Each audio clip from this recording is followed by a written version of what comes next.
Assalamualaikum warahmatullahi wabarakatuh. Waalaikumsalam warahmatullahi wabarakatuh. Salam sejahtera bagi kita semua. Om Swastiastu, Namo Buddhaya, Salam Kebajikan. Baik, izinkan kami memperkenalkan diri terlebih dahulu. Saya Patwa Nirmala sebagai moderator beserta presentator pertama dengan NPM 2215310229 dan ada teman saya, Laila Kumala, sebagai presentator kedua dengan NPM 2215310197 dan juga ada Selumita Dina Francisca sebagai presentator ketiga dengan NPM 2215310021. Baik, sebelumnya kami ingin berterima kasih kepada Bapak Teguh Wayono SENM selaku dosen pengampu pada mata kuliah Manajemen Sumber Daya Manusia di kelas Manajemen 2 Reguler 1A Universitas Pembangunan Pancabudi.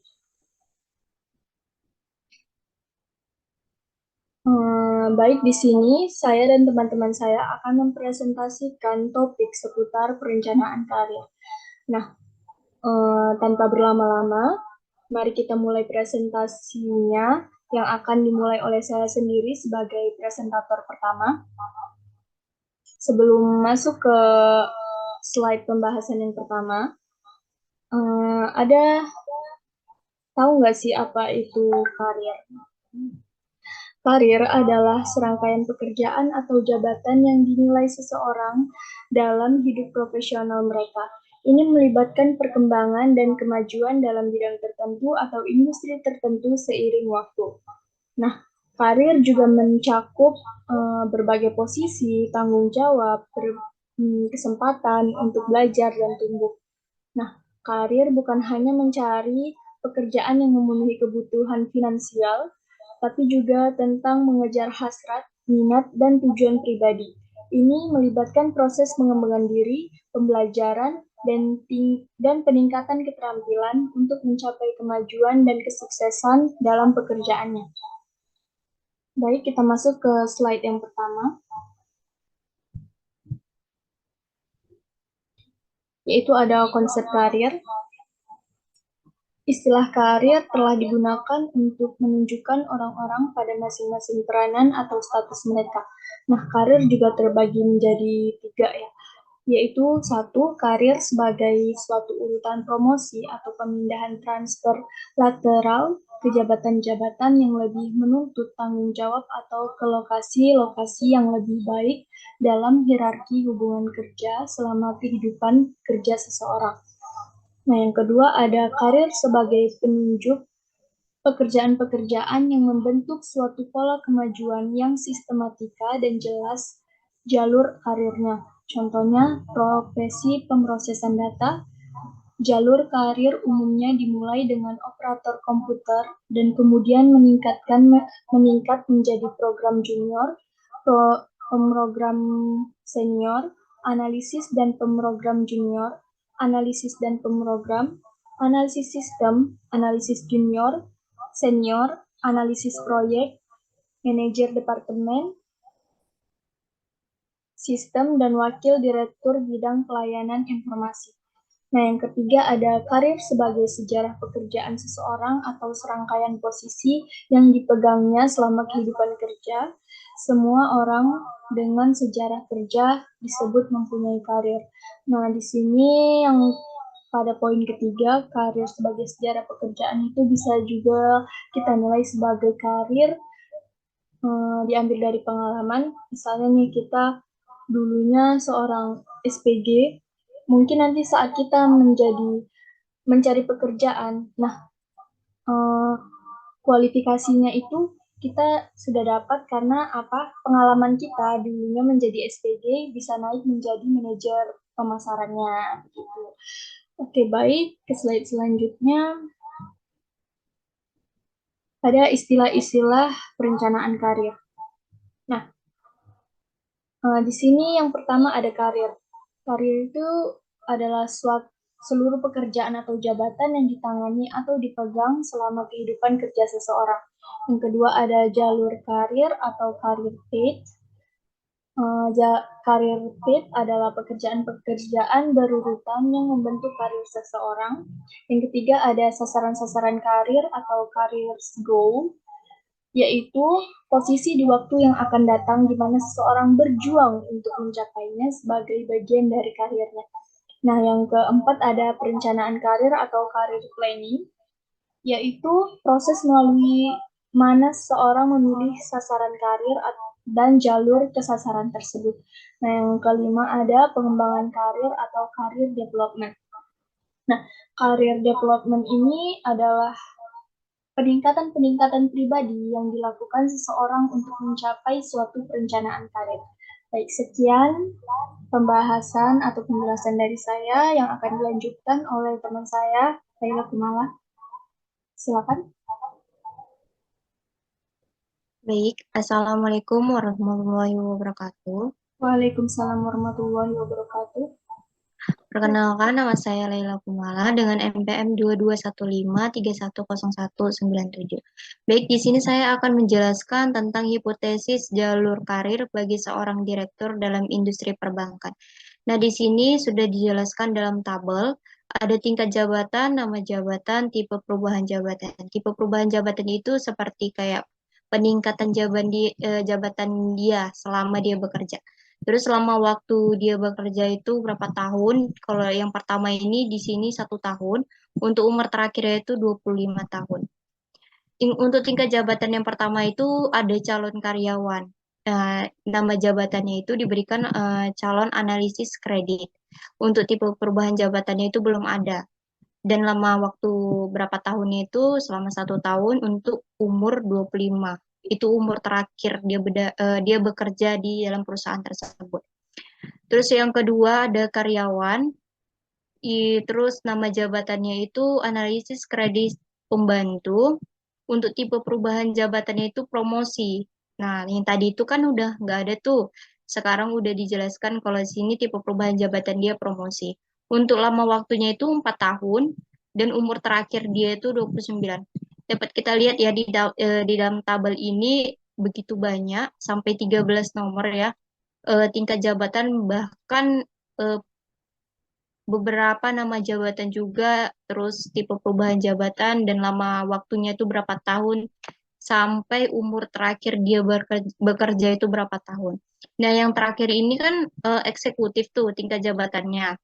Nama jabatannya juga sudah berbeda ya dari yang awal dia masuk hingga mungkin ini eh, penempatan dia yang paling tinggi yaitu bidang operasi direktur.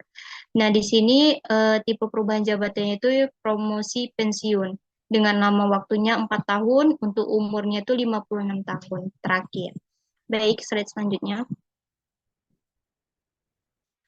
Terus di sini ada Departemen Personalia dan Perencanaan Karir. Nah, dari yang dijelaskan oleh teman saya, ada manfaat yang akan diperoleh departemen yang apabila dia terlibat dalam perencanaan karir. Yang pertama mengembangkan para karyawan yang dapat dipromosikan. Nah, maksudnya itu apa sih? Jadi perencanaan karir ini membantu membangun penawaran internal atas talenta yang dapat dipromosikan untuk mempertemukan dengan lowongan yang disebabkan oleh masa pensiun atau berhenti bekerja dan pengembangan. Yang kedua itu ada menurunkan perputaran karyawan.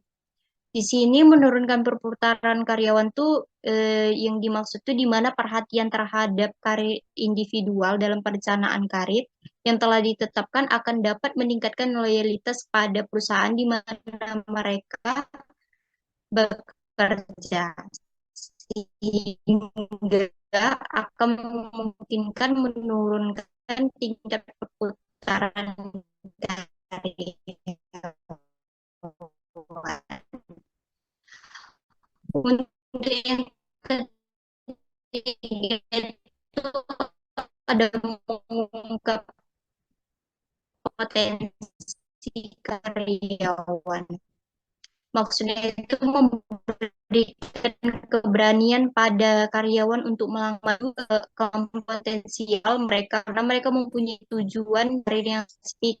Tidak hanya mempersiapkan perencanaan karir yang itu akan mendapatkan dorong semangat kerja pada karyawan untuk tumbuh dan berkembang. Dengan demikian itu bisa berupa motivasi karyawan juga dapat di ini terpelihara itu motivasi mereka. Terus yang kelima itu ada mengurangi penimbunan tanpa perencanaan karir. Jadi dengan perencanaan karir memungkinkan seseorang untuk naik jabatan akan mengurangi penimbunan karyawan berpotensi yang ada. Terus ada memuaskan kebutuhan karyawan. Nah, ada salah satu faktor ya, stop aja.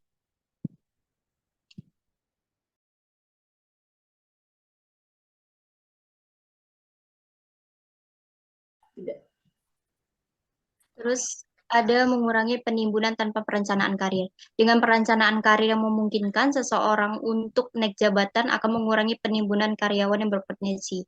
Terus yang selanjutnya ada memuaskan kebutuhan karyawan. Nah, di sini kesempatan untuk mencapai karir yang lebih tinggi merupakan salah satu faktor yang mempengaruhi pekerja seorang.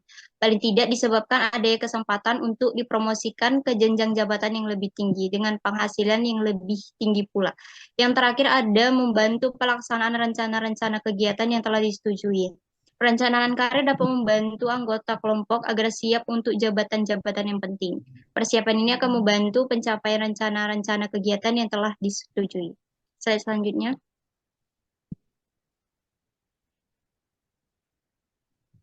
Ada tiga cara perencanaan karir. Yang pertama itu ada pendidikan karir.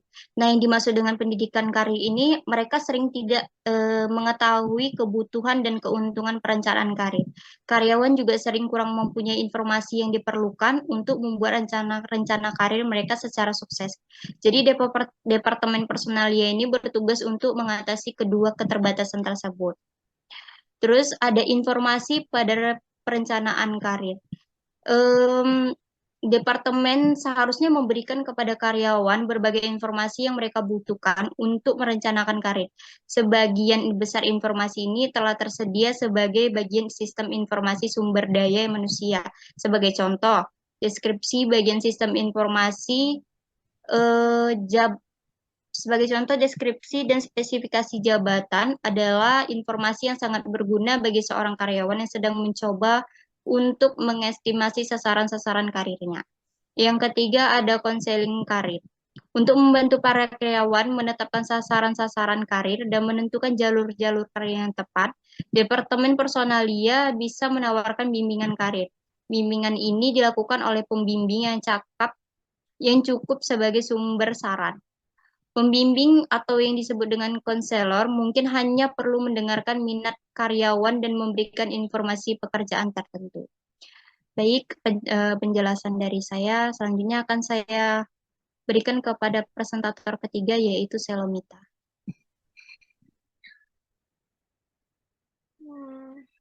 Assalamualaikum warahmatullahi wabarakatuh. Waalaikumsalam warahmatullahi wabarakatuh. Perkenalkan, nama saya Selomita Dina Francisca, NPM 221531310021. Saya di sini melanjutkan presentasi dari slide-nya Laila Kumara, yaitu pengembangan karir. Pengembangan karir yang dapat digunakan para karyawan dalam pengembangan karir adalah sebagai berikut. Pengembangan karir individual yaitu satu, prestasi kerja. Prestasi kerja adalah prestasi kerja yang baik karena hal ini mendasari semua kegiatan pengembang karir lainnya. Yang kedua, ekspor. Ekspor adalah berarti menjadi dikenal oleh orang-orang yang memutuskan promosi, transfer, dan kesempatan karir lainnya. Yang ketiga, permintaan berhenti. Bila seorang karyawan melihat kesempatan karir yang lebih besar di tempat lain, permintaan berhenti mungkin merupakan hmm, hmm, eh, mungkin merupakan yang mungkin merupakan yang terjadi semisalnya kenaikan gaji dan pengalaman baru. Yang keempat, kesetiaan organisasional.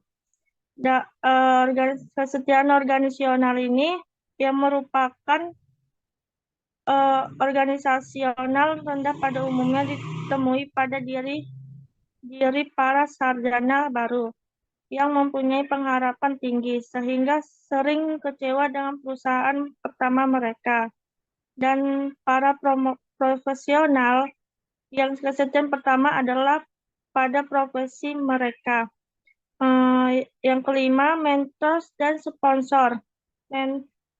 Mentors dan sponsor adalah orang yang menawarkan bimbingan karir informal, seperti karyawan atau mentor dalam banyak perusahaan menyadari bahwa hubungan di antara mereka ada dan berguna bagi pengembang karir berikut. Yang keenam, kesempatan-kesempatan untuk tumbuh.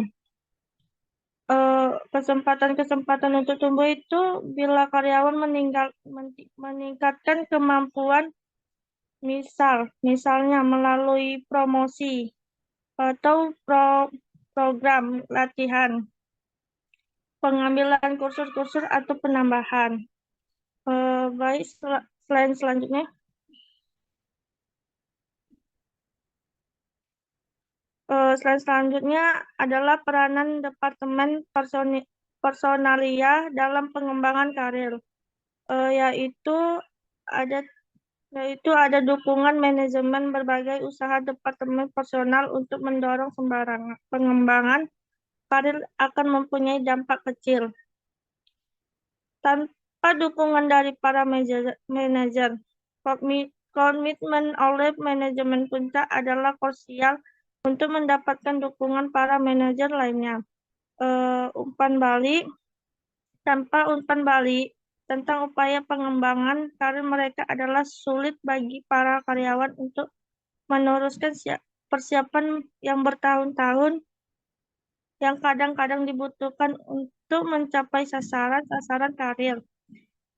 Umpan balik ini mempunyai 3 tujuan, yaitu satu, untuk menjamin para karyawan yang tidak promosikan bahwa mereka masih bernilai dan akan dipertimbangkan untuk promosi-promosi selanjutnya bila mereka qualified.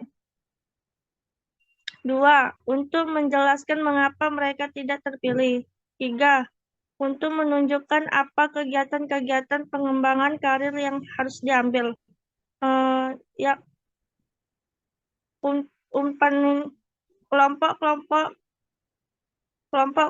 kerja kohesif. Bagi para karyawan yang ingin mencapai suatu karir dalam organisasi, mereka harus merasa bahwa organisasi adalah lingkungan yang memuaskan, seperti bila mereka merasa sebagai bagian kelompok. Kelompok kerja kohesif, usaha-usaha pengembangan karir. Mereka akan lebih terarah menuju peningkatan kesempatan karir dan organisasi. Sekian dan terima kasih. Dan saya kembalikan kepada moderator, yaitu Fatwa. Baik, terima kasih kepada presentator sekalian. Baik, di sini kami dapat menarik kesimpulan, yaitu perencanaan karir merupakan suatu proses yang penting dan strategis dalam mengelola.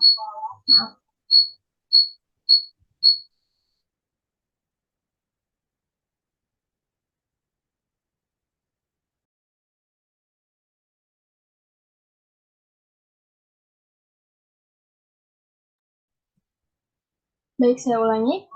Di sini kami menarik kesimpulan yaitu perencanaan karir merupakan suatu proses yang penting dan strategis dalam mengelola dan mengarahkan pengembangan karir seseorang. Nah, dengan melakukan perencanaan karir yang baik, seseorang dapat memahami tujuan karirnya, mengidentifikasi kekuatan dan minat pribadi, serta merumuskan langkah-langkah konkret untuk mencapai tujuan tersebut. Nah, perencanaan karir membantu seseorang untuk mengambil keputusan yang tepat dalam memilih pendidikan, pekerjaan, dan pengembangan diri yang sesuai dengan visi dan tujuan karir mereka. Dalam proses perencanaan karir, seseorang juga dapat mengantisipasi perubahan dan peluang yang mungkin terjadi dalam dunia kerja, sehingga mereka dapat mengambil langkah-langkah yang tepat untuk menghadapinya. Melalui perencanaan karir, seseorang dapat memaksimalkan potensi dan membangun karir yang memuaskan serta memberikan kepuasan pribadi. Perencanaan karir juga membantu seseorang untuk mengelola resiko dan menghindari jalan karir yang tidak sesuai dengan minat dan kemampuan mereka. Nah, dengan demikian, perencanaan karir merupakan suatu proses yang berkelanjutan dan harus dilakukan secara sistematis. Ini melibatkan evaluasi diri secara terus-menerus, penelitian tentang peluang karir, pembuatan rencana tindakan, dan adaptasi terhadap perubahan kondisi dan tujuan. Dengan melakukan perencanaan karir yang baik, seseorang dapat membangun karir yang sukses dan memenuhi harapan mereka dalam hidup profesional mereka. Nah, saya ada nih beberapa tips yang bisa membantu dalam karir, yaitu yang pertama ada pahami minat dan bakat Anda. Nah, di sini identifikasi minat dan bakat Anda yang unik, pertimbangkan apa yang Anda sukai dan yang membuat Anda termotivasi, dan apa yang Anda anggap sebagai kekuatan utama Anda. Pemahaman yang baik tentang diri sendiri akan membantu Anda memilih jalur karir yang sesuai. Nah, yang kedua ada tetapkan tujuan karir. Tentukan tujuan jangka pendek dan jangka panjang yang akan Anda pilih.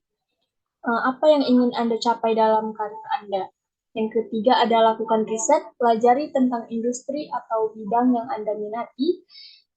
Yang keempat ada perluasan pengetahuan dan keterampilan. Di sini ada identifikasi keterampilan yang dibutuhkan dalam bidang yang Anda minati dan berusaha untuk mengembangkannya. Yang kelima ada jaringan dan bangun hubungan. Nah, jaringan dan bangun hubungan itu ialah berinteraksi dengan profesional dalam industri yang Anda minati. Yang keenam ada ambil inisiatif dan jangan takut mengambil risiko. Yang ketujuh ada terus belajar dan berkembang. Di sini terus belajar dan berkembang itu ialah dunia kerja terus berubah dan berkembang. Tetapkan diri Anda dalam pola pikir pembelajaran sepanjang hayat dan terus tingkatkan pengetahuan dan keterampilan Anda. Ambil bagian dalam pelatihan atau kursus profesional, baca buku atau sumber daya industri terkini, dan cari mentor yang dapat memberikan panduan dan nasihat. Ingatlah bahwa karir adalah perjalanan yang harus berubah dan penting untuk tetap fleksibel dan terbuka terhadap peluang baru. Bersiaplah untuk menghadapi tantangan dan mengatasi kegagalan dengan komitmen, kerja keras, dan ketekunan. Anda akan dapat mencapai kesuksesan karir dalam hidup Anda. Baik, terima kasih. Sekian presentasi dari kelompok kami. Apabila ada kesalahan kata, kami mohon maaf. Sekian, wassalamualaikum warahmatullahi wabarakatuh.